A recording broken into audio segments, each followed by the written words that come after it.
Sorry about that, babe. What's up, guys? It's Kodiak the Bear here, Bits and Glory, and we are back with a new tier list video. And unfortunately for a lot of you who follow the channel, no, it is not Shining Force 2. It's Dark Souls 3 all bosses. The reason why I felt like doing this was I recently finished up my Soul Level 1 all bosses, no hit, no damage run. Segmented, of course. I'm not actually that good. And I thought, you know what? Let's do a little bit of extra content for DS3. DS3 is not one of my favorite games in the modern FromSoft library, but I felt like, you know what, let's give it a little bit more love, because I constantly, you know, push DS1 and DS2 and all that kind of stuff in, so let's give DS3 a little bit of love. So pretty much this tier list is just a personal tier list. These are my favorite bosses in the game, going from S rank, which is the best, all the way down to D tier, which would be the worst. A bunch of criteria that I'm considering with my rankings. Obviously, the boss fight itself, is it challenging? How is the design? How is the arena, the soundtrack, the lore, all those types of things. As far as going back to the challenge, both casually, Soul Level 1, Soul Level 1 no hit, I kind of combined all those things into my ranking system, and it's not incredibly in-depth or anything like that, but you know, I did take some time to write this up and try to put this together, so hopefully you guys enjoy it. Let me know if you agree with anything, if you disagree with anything. This is just an opinion tier list. This has nothing to do with me saying this is the best boss in the game, this is the worst boss in the game, this is the hard. It's none of that. It's literally just my opinion. So if you have negative thoughts, I'm probably just going to completely ignore you. And if you kind of cross the line, which I will admit, as much as I love FromSoft, there's a bit of a toxic culture here and there. And if you cross the line, I'm probably just going to ban you from the channel. So I'm just getting that out of the way right away, because I know sometimes these tier lists are very polarizing and people get very upset about things. Yeah, just wanted to get that out of the way. And we're going to kind of make this as concise as possible. I'm going to do as many long cuts as possible. There will be some edit chop-ups here and there, because, you know, I'm going to flub and possibly dead air and things like that, but I'll do my best to make it as tight and concise as possible for you guys so you can get on with your way. Alright, first we have the Abyss Watchers, who I put in my A tier. Now, what are these, the Lords of Cinder? I can't remember what the hell they're even called in DS3, because I really don't like DS3 that much. It's fun. I say that, I still think this is like a solid 8 out of 10 type of game, but I never really revisit DS3. Sorry, I know a lot of you, DS3 is probably your favorite, and that's great. I still think it's a really good game, it's just not one of my favorites. So I actually am not super duper up on the lore. I'm probably gonna screw some things up along the way, which is fine, but why are the Abyss Watchers so high? I think the Abyss Watchers are the best of the bunch for those boss fights. I think, I don't want to spoil too much, but I do. I think the design of them are cool. The soundtrack's great, including some really good remixes on YouTube. You guys should search for those if you haven't already. The boss arena is pretty cool. It's nothing amazing. It gives good adequate space. And I find that the challenge, in comparison to where you are at that point of the game, is actually really good. I think this game this boss presents good challenge for both regular Soul Level 1 and Soul Level 1 no hit. And the lore is cool too. You know, these guys are the Farron Legion, right? Fighting off the Abyss. It's in Farron Keep, which is in the future, which used to be Ulasil and Darkroot, right? So it's all pretty cool. I love the whole Abyss, Ulasil, Manus, all that kind of crap. So this is right up my alley. It's funny, one of my main criticisms of DS3 is the fact that they constantly call back to stuff, and I do kind of find it annoying once in a while, but this is definitely an instance where I like it. Yeah, and I really don't have any problem with this fight. No problems at all with this fight. Do I think it's an S tier? No. But it's solid, and it's solid enough to be in the A tier for me. Alright, up next we have Aldrich, the Devourer of Gods, who's in the B tier for me. Now, this is another fight that I actually quite like. It's funny too, because when I was making this tier list, I was like, yeah, you know, DS3 does have some really good bosses, and it does. But as I was going through, there's actually quite a few clunkers. But there's actually also a few that I think I might like more than the average FromSoft fan, and Aldrich is one of them. And it's funny too, again, going back to the whole DS3 jerking itself off over the history of Dark Souls, one of the main reasons that I do like Aldrich is the fact that Aldrich was starting to devour Gwyndolin from Dark Souls 1, and I love the soundtrack. It's the remix of Dark Sun Gwyndolin and the Moonlight Butterfly from DS1, but it's even more epic. The boss arena is cool. Obviously, you're in Anor Londo. It's Ornstein and Smo's arena, but with deep goop all over the place.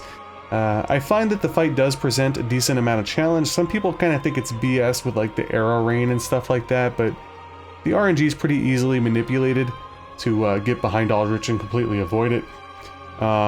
This fight, even at soul level 1 no hit, didn't take me that many attempts. I want to say maybe it was like 10 or 11. So I think the fight is totally fair. If anything, I'll be honest with you, I think the fight's probably a little bit too easy, especially on a casual run. The reason why I have it below the Abyss Watchers is I think the atmosphere of the Abyss Watchers is just a lot cooler. Aldrich was actually pretty close to being an A tier for me, but there's something just missing from it. I don't know if it's because, again, I think it's a little bit on the easy side, maybe not as much health as Aldrich probably should have. Maybe it is because of the fact that it's a DS1 callback, and that does kind of grate on me over time. While I do like it, it does kind of grate on me. But yeah, I think Aldrich is pretty solid B tier. Not too much I would change about the fight, and I generally do enjoy it when I get there in the game. And up next, we have our first clunker, the Ancient Wyvern. I don't really know what to say about this fight. So the fight is basically designed for you to go through, Archdragon Peak, and traverse through the area and then plunge attack to insta-kill it. Another way to kill it is actually a cheese way, where you could do a plunge attack from like the base starting area, essentially. And most recently on my soul level 1 no hit no damage run, I actually fought it normally, kind of on the stairwell at the beginning of the arena. It's just a big nothing fight. It's just another traditional, obviously it's a Wyvern, sort of dragon Dark Souls fight that doesn't really bring anything to the table. In a sense, it is a gimmick fight with the whole you supposed to traversing through the level and do the plunge. The soundtrack's okay. The arena's okay. It's nothing crazy. I just find the fight to be pretty boring. It's kind of like, oh, welcome to the new area type of boss, but other than that, it doesn't really do much for me. I definitely think this is one of the worst bosses in the game. Nothing... It's not overtly bad or broken by any means, it's just not fun or good. Alright, up next we have Champion Gundyr, who I also put in the A tier, just behind the Abyss Watchers. Now, this is an interesting fight, because obviously early in the game, you could see later on the list, and if you're familiar with the game, you fight Iudex Gundyr, which is the tutorial boss, essentially, at the very beginning. And this is like a jacked up version of him in a different realm. I believe where the fire faded, if I remember correctly. It has essentially the first form, or first phase of Iudex Gundyr, but then instead of the Pus of Man, Abyss type of second form, Gundyr just goes wild, gets red eyes and becomes ballistic and is very aggressive. This fight actually presents really good challenge, especially casually. Once you learn the fight, there are a lot of windows to kind of abuse. The reason why Gundyr isn't higher on the A list or in the S tier is because you can parry him and it kind of trivializes the fight. On my most recent SL1 no hit no damage run, I chose not to parry him, which did make it a little bit more fun. He also has one of the best soundtracks in the game. I also really enjoy his arena, obviously this being the dark version. Optional boss, of course, but one that is certainly worth going out of your way to get to. Yeah, I don't think it's as good as the Abyss Watchers, but it is really good and one of the shining bosses of the game, in my opinion, especially the base game. Alright, we're going into the DLC now. We have the Champion Gravetender and Greatwolf from the Ashes of Ariandel DLC. So I put them in the C tier. I don't think this fight is as bad as some people might think it to be, but it's not very good. The arena is really cool. The soundtrack's actually really good. At the end of the day, though, this is actually one of many gank bosses. It's funny, DS2 gets a lot of flack, or it's oversaturation with the bosses, a lot of gank bosses. DS3 actually low-key has a lot of gank bosses, and this is one of them. A little disappointing too, considering that this DLC only has 2 bosses, this being one of them. Certainly could have been better. This was another one that I actually beat pretty quickly on SL1 no hit no damage, which was surprising for me, considering you have the 3 wolf cubs, the Gravetender, and the Greatwolf. I thought for sure I'd get hit a lot more, but I think it only took me 5 tries. You know, the aesthetics and stuff, it's there, and it's cool. As far as the lore, I don't really know too much. I'm looking at my notes here. They're watching over the champion's grave. There's the whole description in the Valor Heart, which kind of ties back to the Abyss Watchers, Artorias, Sif sort of thing. I don't really know if it's completely connected or it's just kind of like an homage and a shout out. Overall, though, the gank style and the PvP style, it never really works out very well for FromSoft, which you'll see a little bit later on my list. I don't think this is as bad as the Ancient Wyvern. I actually think it's better than that fight, hence it being on the C tier. And I do have some other fights below this one. Like I said, I do think this gets a little bit too much flack, but it's not the best. All right, up next we have the Crystal Sage, another one that gets a lot of flack, and you know what? Rightfully so. The Crystal Sage is better than the Ancient Wyvern in my opinion. It's an early game boss, base game. I think the arena is interesting. I think the idea of the Crystal Sage is interesting. You know, with the whole basically spawning mirror / mimics of it all over the arena, and you got to find the right one. And this is a fight that could either be really hard or really easy. If you do enough damage and you're quick enough and you get good RNG, this fight could be over in the blink of an eye, or it could drag on forever and you could die pretty easily. The no hit, no damage for this was actually pretty tough for me, I will say. And if I remember correctly, SL1 wasn't too bad. I think I probably would have wrapped this up on my current run in like 2 tries if I was allowing myself to get hit, but the whole getting hit thing had me redo it a couple of times. But there is some interesting stuff, and I do have notes here. You encounter another sage later on in the Grand Archives. Apparently, they are related, they're twins. The daughter of Crystal Crimehild, and they were trained apparently by Big Hat Logan from DS1. The sage's crystal staff description mentions that the crystal spheres devour the will of their user, which probably explains why they're sort of in the state that they are. They're very decrepit, you know, hollowy. But yeah, overall though, is it, you know, a great fight? No. Is it horrible? No. Is it better than the Wyvern? Yeah. So I have it in the D tier. And it was around this point where I was starting to go, damn, maybe Dark Souls 3 doesn't have as good of bosses as I thought. Up next is the Curse-Rotted Greatwood, who I also have in the D tier, above the Ancient Wyvern and below the Crystal Sage. It's kind of a puzzle boss. This is like one of those bosses that's like, if it was in DS2, definitely everybody would shit all over it. I do think the general consensus is that most people don't like it that much. It's sort of a puzzle boss, like I said. It's like you have to hit these like weak spots on the Greatwood.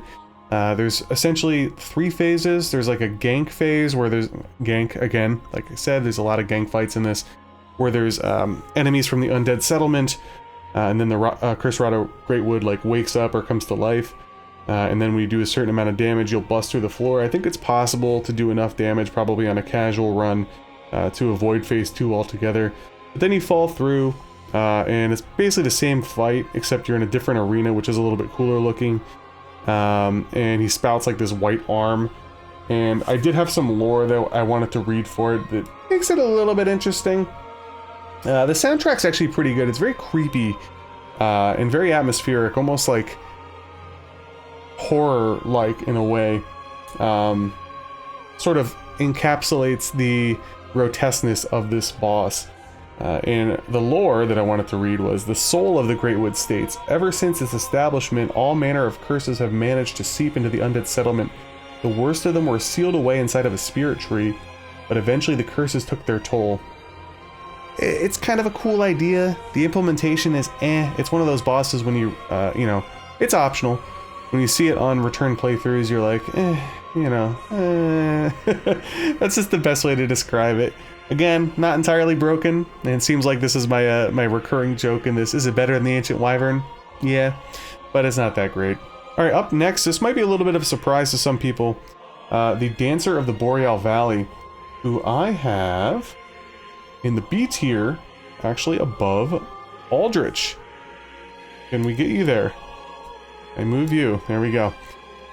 So, might be a bit of a hot take. I don't know. So, what are the reasons why I like this fight? Well, first of all, I like the boss arena. I'm always a fan of like things that are on fire, which this arena has. I like the design of this boss. I think it's really cool, wispy, ghost-like. Obviously, the strategy for the boss is like you stick to the booty sort of thing. It's not the hardest boss. Now, You can fight this boss super early in the game if you choose to do so, by killing that lady in the chair, which would then be a pretty good challenge. And I found it to be a moderate challenge at SL1 and SL1 no hit, no damage, but overall, I've seen a lot of people struggle with this boss, and I don't think it's that difficult. That's actually part of the reason why I have it down in the B tier. Yeah, the general feel of this fight with the soundtrack and the arena and the way that the boss moves is really cool. I don't think it reinvents the wheel in terms of mechanics and, you know, difficulty. It's one of those stick-to-the-booty bosses for the most part, but, I think it's good enough. And lore-wise, I can't remember if I wrote anything down here. Related to Pontiff Sulyvahn and from the Iudex royal family, I believe. I can't remember if Vordt and the dancer are related or if they were married or something, but, you know, Pontiff Sulyvahn doing some crazy experimental things. Also, the blades that the dancer of the Boreal Valley has are basically the same as Pontiff's, but I think the hands are reversed if I remember correctly. Could be talking out of my ass here, but overall, pretty good boss that I enjoy. Alright, now we're getting back into some really good stuff here. My first S tier boss, Darkeater Midir from the Ring City DLC. What's there not to like about this boss? The design's cool. This might very well be the best dragon boss that exists in FromSoft's history. I would even probably put this over the ones in Elden Ring, in Sin the Slumbering Dragon, and Calamite. The soundtrack is awesome. It might be my favorite Dark Souls 3 track in the entire game. I find that Darkeater Midir has really good challenge for both casuals, SL1, and, no, not just both, SL1 no hit as well. The lore is pretty cool. It seems pretty simple. Basically, Darkeater Midir is literally eating the dark, eating the abyss, and was, you know, ended up, well, you end up hitting him and he falls down into this arena, which is really cool. Some people thought it was the area from the DS1 cutscene intro with the furtive pygmy. I don't think it is, clearly. But it's a very visually appealing boss and arena with an amazing soundtrack. Very good mechanics too. Probably the only cheapness I found during the fight are some of the melee attacks that Midir has. Mostly like the headbutt stuff always kind of caught me off guard, but that's more of like a skill issue. I think the amount of health that Midir has is also right on point. And I think it's one of the finest bosses that FromSoft has ever created. I have no issues with it. People that say it's overrated, I don't know what you're thinking. I really don't. Alright, here's another possibly hot take from me. The Deacons of the Deep, who I actually have on the C tier. They're going to be behind the Greatwolf. A lot of people hate this boss, and it's most people's least favorite boss in the game. Now, why do I like it? Okay, so you might be disappointed if you're playing the game casually. You basically reach, I think it's Aldrich's tomb, right? In the Cathedral of the Deep. And he's not there. It's these guys. And yes, it's a gank fight. Yes, it's a puzzle fight. But I actually think it's done decently well.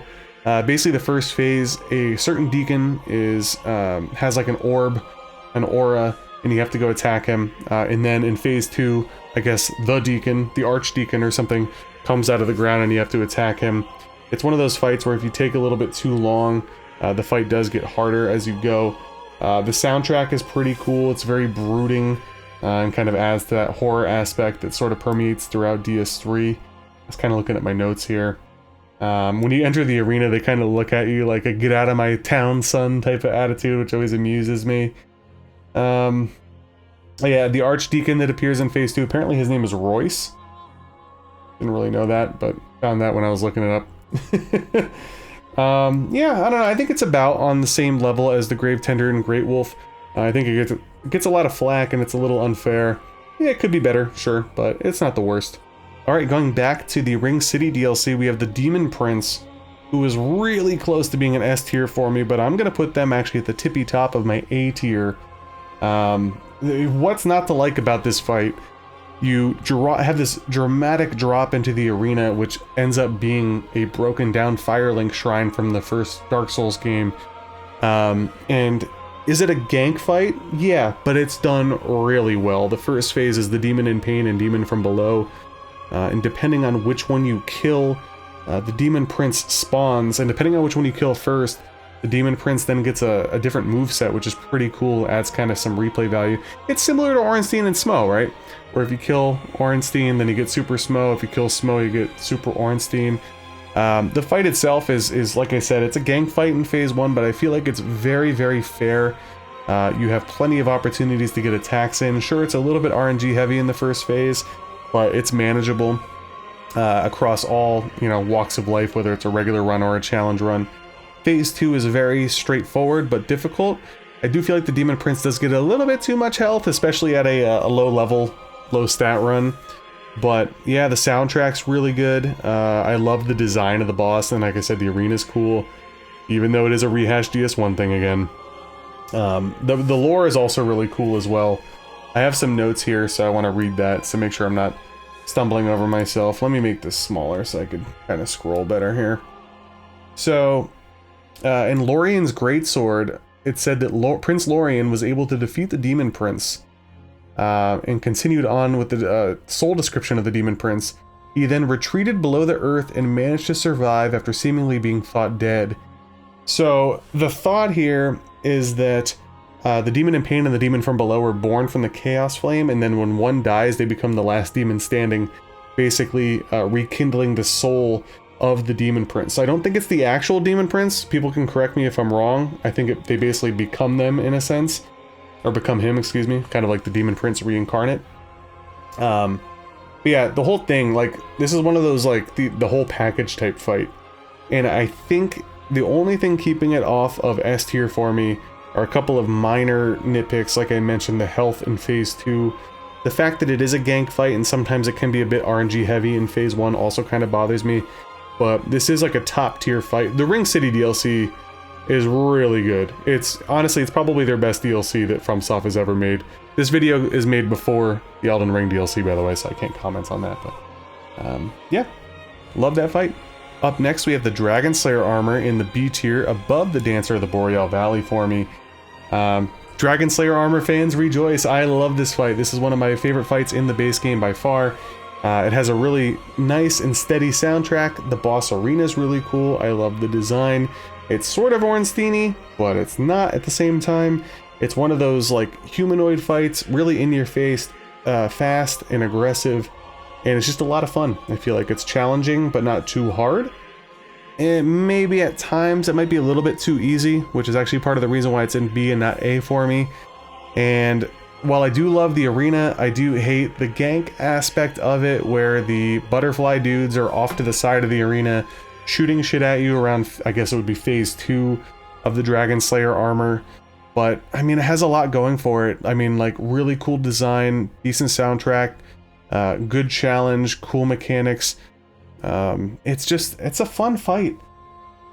Like I said, it might just be a little bit too easy. I'm kind of looking off to the side here because I have a lot of notes and I'm just been kind of riffing it. He actually does appear later in the game, in the Ring City DLC. You don't have to find him, by the way, but so in a way it kind of gets docked too. Granted, I don't know if they had that in mind right away, but when things appear again and again, it does kind of like soften it a little bit for me in terms of how much I enjoy it.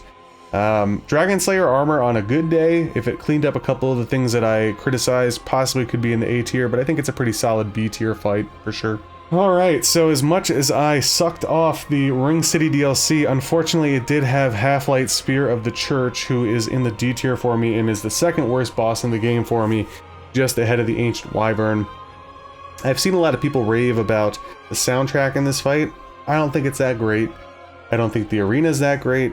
I don't think that the whole Demon Souls ripoff PvP style boss is that great. The lore is pretty cool, you know, being the Spear of the Church and all that kind of stuff.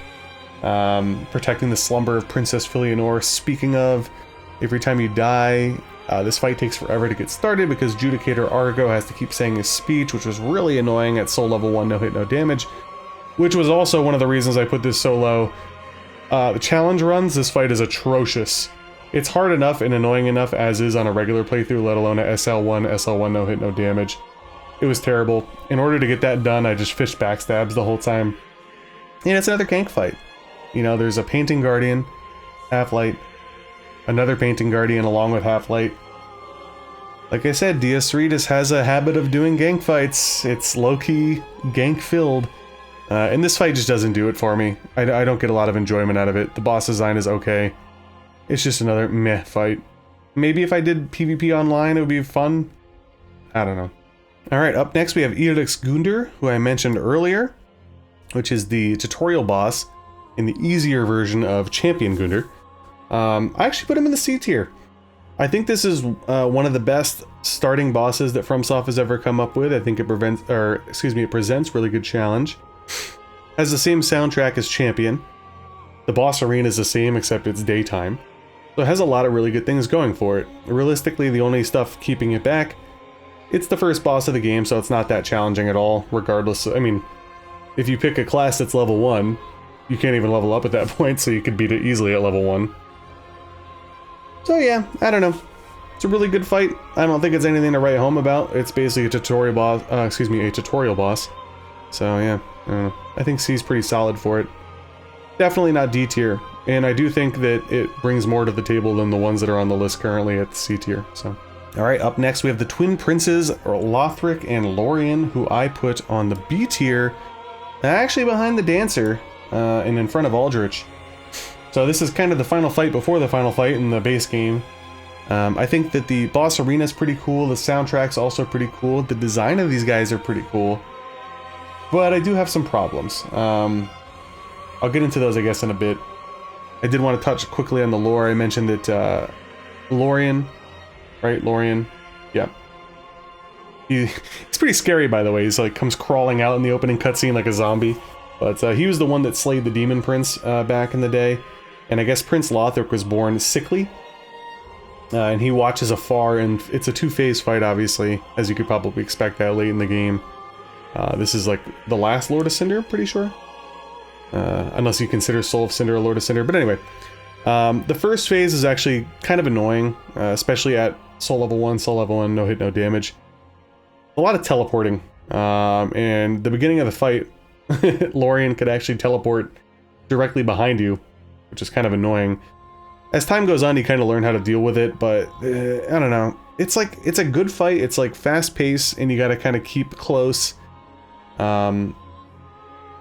It's nothing to write home about. I do think it's a really good fight, but I don't think it's one of the top tier fights in the game. Phase 2 is more of the same. Lorian kind of does the same shit, except Lothric is now on his back shooting magic at you, which kind of makes it a little worse. I don't want to say this is a gank fight, because it's really not. It's basically like Lorian almost gains magical abilities in Phase 2. That's pretty much what it's like. I do think it's a pretty good endgame fight. It's a good litmus test. It can be pretty challenging for sure. Yeah, I don't know. I find Phase 2 to be kind of annoying, and I find the teleporting, especially at the very, very beginning of the fight, to be annoying as well in Phase 1. And that's why it's not A tier for me. I do enjoy Dragonslayer Armour and Dancer of the Boreal Valley more than them. Yeah, I don't know. I don't think it's a bad fight by any means. I don't think it's amazing. So I do have it in the B tier, and that's, yeah, about where I expect it for most people as well. Maybe some people have it in the A, I don't know. Alright, up next we have the Nameless King, who I have in the A tier above the Abyss Watchers and Champion Gundyr, but before the Demon Prince. One of the coolest fights in the base game. It's obviously secret at Archdragon Peak. Very lore heavy fight, very good spectacle fight. So when you get towards the end of Archdragon Peak, I can't remember if you hit a bell or pull a lever. Maybe it's both. Pull the lever to hit the bell. It floods it with like dark clouds, and then you're able to fight the Nameless King. It was rumored that the Nameless King, I think it's probably been confirmed at this point, but the son of Gwyn, a lot of those statues that were broken in DS1 are supposedly of him. Apparently I have all my notes here, so I might as well just look at that. Thought to be the firstborn of Gwyn, a hardcore dragon slayer, big time bros with Ornstein, and the founder of the Sunlight Covenant. He was erased from the annals of history due to siding with the ancient dragons. One thing too to note, when you go from Phase 1 to Phase 2 and he puts down his Drake, his Storm Drake, very Ornstein and Smell reminiscent of one putting down the other to gain the super uber powers. Also, after this fight, you're able to find Ornstein's armor in the arena, which is pretty cool. The fight itself has pretty atmospheric OST. The first phase is kind of meh. The Nameless King rides on the Storm Drake. who I think is the King of the Storm. Pretty sure that's the name. Anyway, it's okay. It's like very spectacly. The camera can get kind of wonky there, especially if you lock on. I advise not locking on during that phase. I think the difficulty of this fight is pretty standard throughout everything. Base, SL1, SL1 no hit. It's a good challenging fight, especially at the time of the game where you get there. Phase 1 doesn't really do it for me though. Phase 2 is really cool. Kind of have the one-on-one duel, very spectacly. Dudes just flying all over the place, and there's like lightning attacks and very aggressive. You could actually stagger the Nameless King, which is good. Because in my SL1 no hit no damage fight, I staggered and then deep dagger riposted him a lot. Yeah, it's a really good fight with a cool, you know, cool background, cool lore. Interesting arena. It's kind of trippy. With the fog that rolls in, it sort of looks like you're floating on nothing. Definitely one of the best fights in the base game for sure. Actually, looking at my list, yeah, I have it as the second best base game fight. And yeah, I agree with that. I agree with myself from weeks ago when I made this tier list. But yeah, can't really get too much better than that. Alright, up next we have Oceiros, the Consumed King, who I have in the C tier, actually below the Deacons of the Deep. So this fight was actually really annoying at SL1 no hit no damage, mostly because in phase 2 Oceiros has these crazy startup attacks which have like no tell. There's like no iframes, it just goes like that and you can get hit. I found it to be really annoying. The OST is kind of somber and then frantic. He's also kind of annoying because he's one of the only bosses that talks. So on repeat attempts and playthroughs, it's like, it actually kind of, it broke my concentration a little bit, so I try to mash through his dialogue as quickly as possible in the middle of the fights. The arena's okay, the design's okay, he's sort of pale drakey, Seath-like. The challenge, especially phase 1 is like really easy. And phase 2 is only hard because he's so freaking wild and has like no tells and he could just go as soon as he wants to. But I did want to talk about some lore stuff real quick. I ripped it directly from the wiki. Oceiros was once the king of Lothric and was married to the queen of Lothric, who was initially revered as the goddess of fertility and bounty. And Ocelot was the youngest child that the queen gave birth to. The king went mad trying to harness his royal blood for a greater purpose, leading him to the heretics in the Grand Archives, where he discovered the twisted worship of Seath the Pale Drake. So, kind of how Seath went crazy in his own archives, the same thing happened to Oceiros, trying to become a dragon. Ocelot is his baby, who you don't see during the fight. Apparently he's cradling him in his hand. I guess originally you were supposed to see him and then he smashes him, but they probably got rid of that for, you know, probably get slapped with a mature rating for smashing a baby in the game. Yeah, I don't know. Oh yeah, I did want to mention this too. You could actually get caught in part of the boss arena, which sort of reminds me of Flame Lurker from Demon Souls.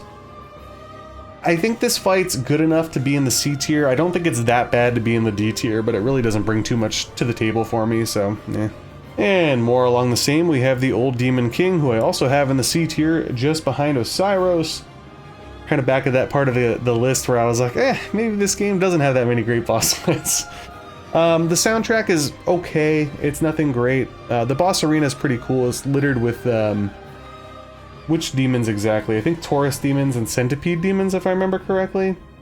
Looking at my notes here. I just wrote littered with dead demons from Dark Souls Pat. It was interesting. It was interesting for sure. So yeah, this is like the final demon, I believe, that's alive. Well, obviously you have the demon prince. The fight itself, from a challenge standpoint, it's okay. It's a lot of fire and a lot of AoE attacks, and it's, you know, it's nothing crazy. There's some projectiles. The one thing that it does have is another kind of nod back to DS1.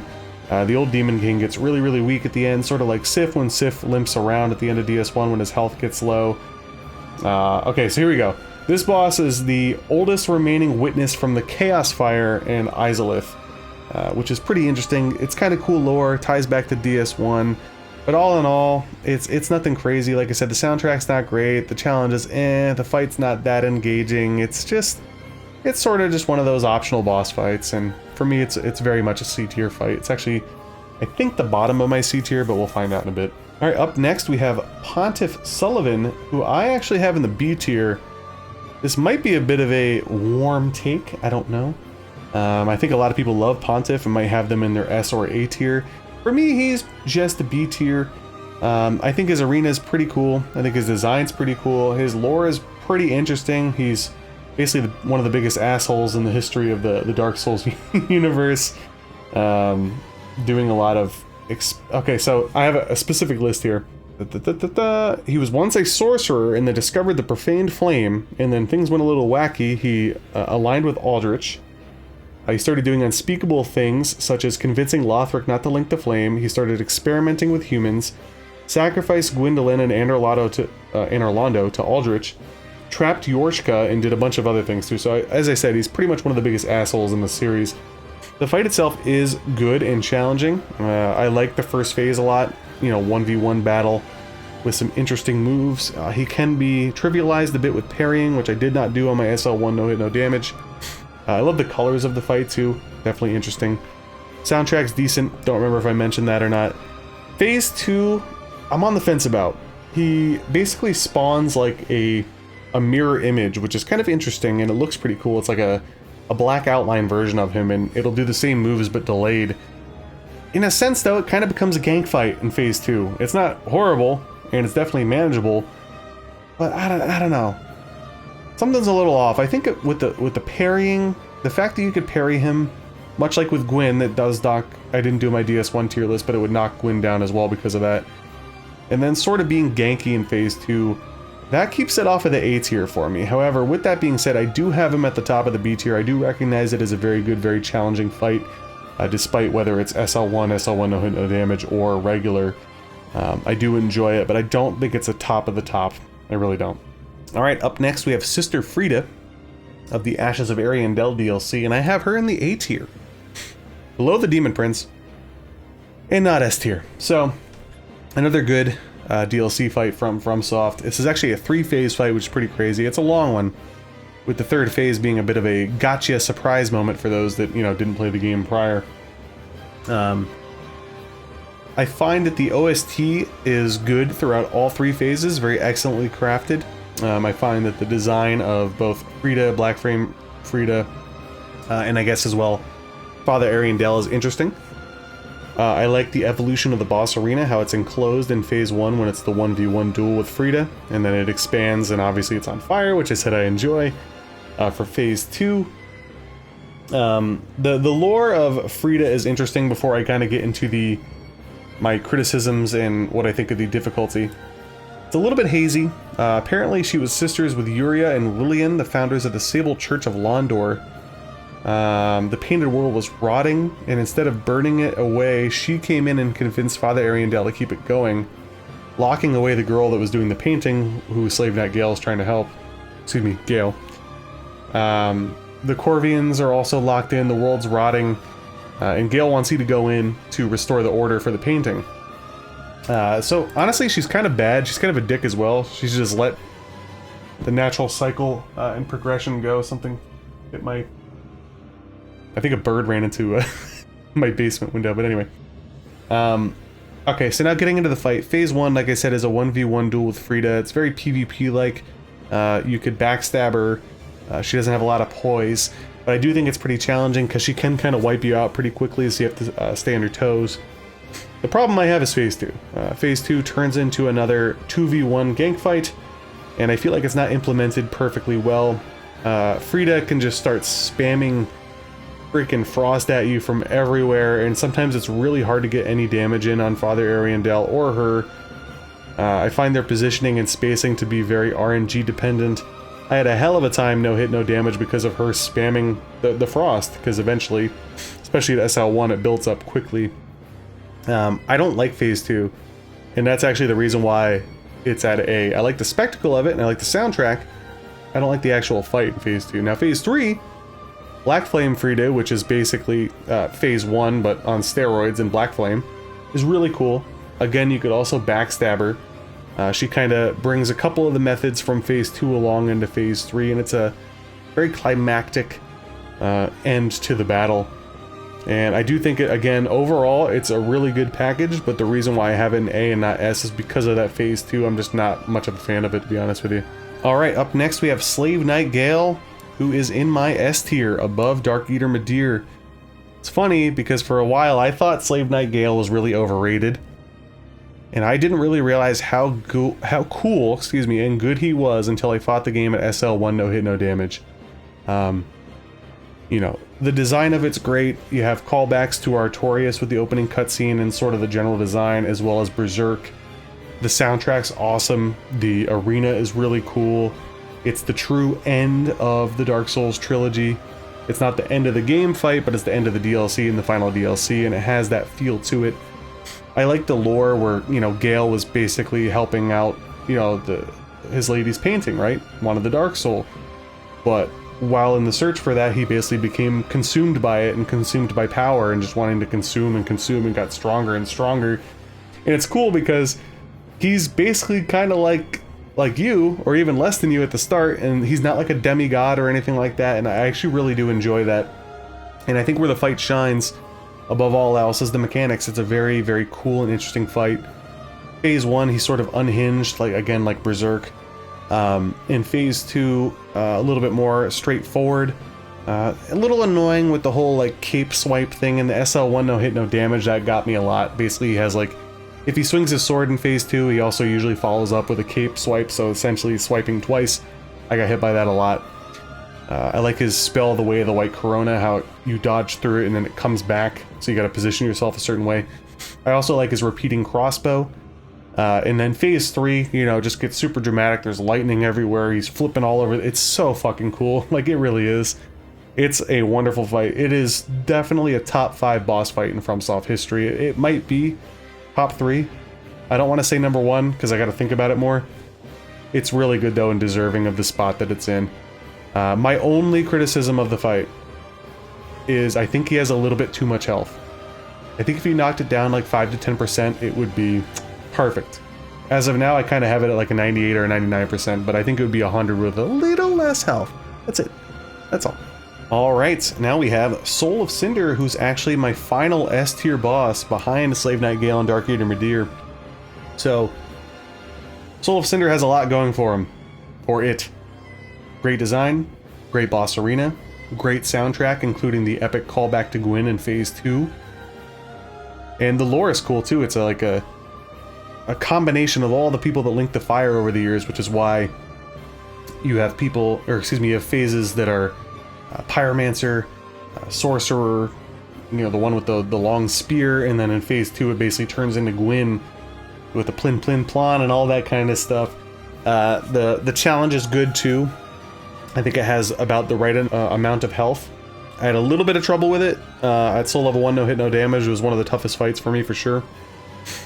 Phase 1 could be a little bit tricky to not get hit at all, but again, you know, I'm not trying to... That's not the total weight of my ranking. Like, casually, I think this fight's friggin' amazing.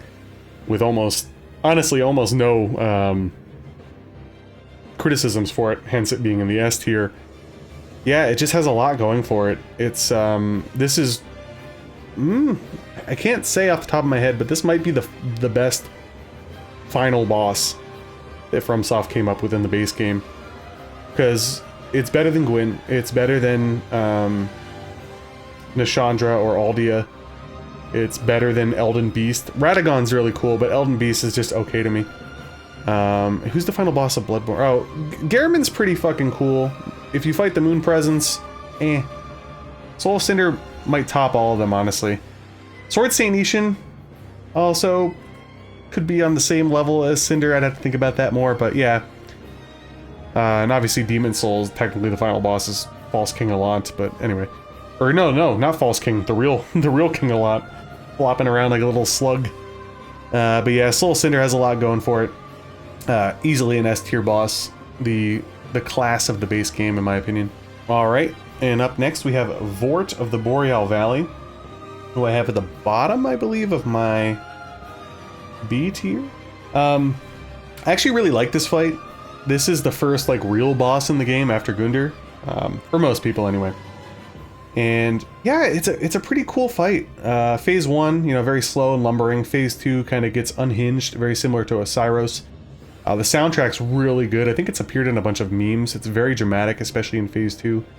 I like the design of Vordt basically being an Outrider Knight, and then he just, you know, he's all like jacked up and huge now. And very Slave Knight Gael Phase 1-y at times. Kind of looking at my notes here real quick. Beast-like in nature and mechanics. I think he was guarding the undead settlement, most likely from Pontiff Sulyvahn's orders. Yeah, it's a really good early game fight. It's nothing crazy, obviously. It's not an end game fight. It's not a DLC fight. It's not incredibly hard. Even at SL1 no hit, no damage, I think it only took me like 2 or 3 tries. Because I do feel like Phase 2 is a little bit more fair than something like Oceiros' Mad Phase. But I do think for where it is in the game, all things considered, you know, looking into the design, the soundtrack, the arena, and the general challenge, I do think Vordt is pretty solid in the B tier for me. Okay, 2 guys left. Up next we have High Lord Wolnir, who's actually at the top of the D tier for me. Yeah, I know, that might be a bit of a hot take, but none of these guys are that great anyway. So why do I love him? Well, I'm a horror movie guy. I love the fact that he's literally a gigantic, creepy skeleton. His arena is very creepy as well, and he kind of appears out of nowhere in the dark. The abyss is like creeping, and it's very creepy. The soundtrack is also, again, very horror-like and unsettling. He's huge, he has drip. I mean, what's not to like? Well, I guess there's a lot to not like about the fight. The fight's basically a puzzle fight. You hit Wolnir's bracelets, and basically he dies. That's really it. There are some mechanics like the curse breath, and other skeletons can appear and stuff, but most of the time, even at SL1 no hit, no damage, I didn't even have that happen for me, I don't think. If I did, I can't remember. He's very easily, quickly killed. And again, like I said, it's kind of a puzzle fight, a little bit disappointing. For as many cool things as Wolnir has aesthetically, yeah, the fight itself just isn't great. I did want to read this though about the lore. When Wolnir fell to the abyss, he was gripped by a fear of true darkness and pleaded to the gods for the first time. This holy sword, together with 3 armlets stripped from the corpses of clerics, gave him some semblance of comfort. That was from Wolnir's holy sword. Yeah, not the best fight. Definitely D tier for me, but I actually enjoy him, all things considered, more than the others that are in there, so. Okay, and the last one, Yhorm the Giant, who I put in the C tier, wedged between the Greatwolf and the Deacons of the Deep. Now, Yhorm has a great design. Yhorm has a really cool arena. Yhorm has a good soundtrack. He was teased a lot before this game came out. And they brought back the Storm Ruler gimmick from Demon Souls. And that's part of the reason why the fight is where it is for me. While all that stuff is really cool, at the end of the day, this is a puzzle gimmick fight. Yes, you can fight Yhorm straight up, and I kind of wish I did for my SL1 no hit, no damage, but he has an insane health pool. The fight's not that engaging, even if you fight it like that, and if you use the Storm Ruler, the fight's over really quickly. You hit him, what, maybe like 5 times with the special ability, the Storm Ruler, and that's it? Yeah, a little bit disappointing considering he had so much hype. I definitely felt like this could have been a really cool 2-phase fight.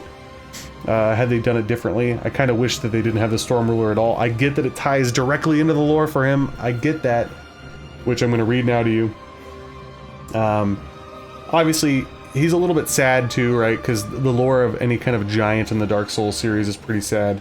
Okay, so his countrymen doubted him in his quest to link the fire, so he left them the Storm Ruler to appease their fears, as it could easily chop down a giant. But sadly, after he became a Lord of Cinder, the profane capital fell to ruin, and now he wants to put an end to our ambitions of linking the flame. And if you progress the storyline of Sigurd of Katarina, he was actually BFFs with Yhorm, which gives a pretty cool aspect to the fight and the cutscene that could occur if you do bring Sigurd along. But yeah, I feel like this fight had all the workings of a top tier fight, like when you look at it on paper, but it just didn't materialize, because at the end of the day, it's another puzzle fight, it's another gimmick fight, and those get old, especially on repeat playthroughs. And I feel like this fight with the Storm Ruler is basically the same at regular SL1 no hit, no damage. There's really no difference. So yeah, I don't know. I know some people still really like Yhorm. He's alright. Nothing crazy for me though. But anyways, that's the end of the list, and that's very tiring, and I'm glad I got this done in under an hour. Hopefully you guys enjoyed. If you did, please make sure to like, comment, and subscribe if you haven't already. I'll probably do these for the other games going forward at some point, but while this was fresh in my mind, I wanted to knock it out. If you agree with anything, let me know. If you disagree with anything, let me know. But again, don't be a dick about it. Seriously. Alright, take care, guys.